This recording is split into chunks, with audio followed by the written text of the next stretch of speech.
Da, očekujemo sve to do sledećih priprema ima dosta, nekoliko meseci, tako da vidjet ćemo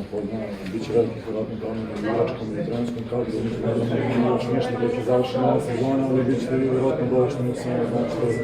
u kom pravcu ste vidjeli ko će biti trener, ko će biti igrači, tako da vidjet ćemo,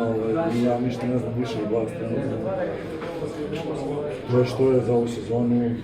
nadam se mnogo bolje se tamo sljedeće. Koja je prva emocija koja ti oko padne na pamet kad pomisliš na ovakav kraj sezone koji je realno tužan i za vas i za navijače Zvezde? Nije prijatno, nije lepo, ali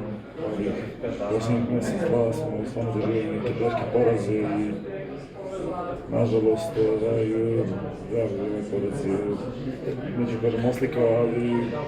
sezona se završila onako kako je bilo posljednje 2 meseca, nije tako dobro, sa nedobrim,